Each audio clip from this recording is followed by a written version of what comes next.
जय श्री राम। वृश्चिक राशि के जातक को साप्ताहिक राशिफल 13 अक्टूबर से लेकर 18 अक्टूबर तक आपके लिए कैसा रहेगा, आइए इसको विस्तार से जानते हैं। आपके चंद्रमा के आधार पर कि चंद्रमा ग्रह अगर देखें तो शुरुआत के 3 दिन 13, 14 और 15 अक्टूबर के दिन चंद्रमा आपकी राशि से नवम भाव में रहेंगे। अब नौवां घर ज्योतिष शास्त्र में भाग्य का, धर्म, धार्मिक कार्य, धार्मिक यात्राएं, तीर्थ स्थान, संतान, हायर एजुकेशन और हमारे भाग्य के लिए देखा जाता है। अब नवमेश चंद्रमा अपने ही भाव में, यानी उसका काम क्या है, आपके भाग्य को प्रबल करना या आपके भाग्य को बनाए रखना, या आप अगर बैकफुट पे अपने आप को जाते दिखाई दे रहे हैं तो उसको वहां पर उस स्थिति को संभाले रखना इस चंद्रमा का काम। इसलिए बहुत बार अगर परिस्थितियां अनुकूल नहीं भी होती हैं तो फिर भी हमारे लिए कुछ स्थितियां ऐसी बनी रहती हैं जिसको हम ये कहते हैं कि हाँ, प्लेनेट कोई ना कोई ऐसा है जो हमारी हेल्प कर रहा है, कोई ना कोई ऐसा है जो हमारे लिए कुछ कर रहा है, कोई ना कोई ऐसा है जो हमारे लिए कुछ अच्छा करना चाहता है। तो हम क्या कहेंगे कि नवम का स्वामी चंद्रमा नवम भाव में है तो भाग्य की प्रबलता है।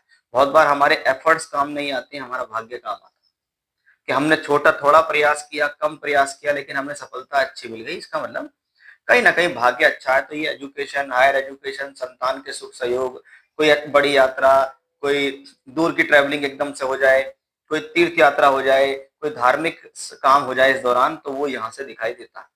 अब यही चंद्रमा 16, 17 और 18 अक्टूबर में राशि बदलकर और आपकी राशि से कर्म भाव में आएंगे। पहले वो कहाँ था, भाग्य स्थान, अब कहाँ है, दशम भाव। दशम भाव में ऑलरेडी केतु बैठा हुआ।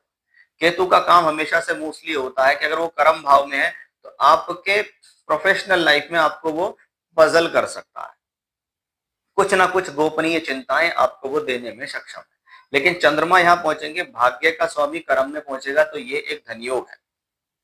ये धनयोग राजयोग की कैटेगरी में आता है कि भी त्रिकोण का मालिक केंद्र में बैठ जाए तो राजयोग होता है। अब ये एक राजयोग बना कौन रहा है, चंद्रमा। यानी राजयोग का मतलब यहाँ सीधा ये है कि वो प्लेनेट आपको कुछ देना चाह रहा है। वो कर्म भाव में, तो इसका मतलब है वो आपकी प्रोफेशनल लाइफ को स्ट्रॉन्ग करना चाह रहा है, या आपके कार्य क्षेत्र को स्ट्रॉन्ग करना चाह रहा है, या आपकी प्रोफेशनल लाइफ के अंदर कुछ बेटर करने के लिए आ रहा है कि ये बाद के जो 3 दिन है ये कर्म, कार्य क्षेत्र, नौकरी, व्यापार के लिए ठीक है। इस दौरान आप जो कार्य कर रहे हैं, इस दौरान आप जो प्रयास कर रहे हैं, इस दौरान आप जो अपने जीवन में कर्म कर रहे हैं, उस कर्म का फलीभूत होना, उस कर्मों से प्राप्ति होना, नौकरी का क्षेत्र हो या व्यापार का क्षेत्र हो, उसके लिए कुछ बेटर होना। या बहुत बार जो लोग नौकरी के लिए प्रयास कर रहे हैं, नौकरी नहीं मिल रही है, तो उनके लिए यहाँ पर ये योग स्थितियां बढ़ जाती हैं कि ये समय आपके लिए कुछ बेटर होने वाला है।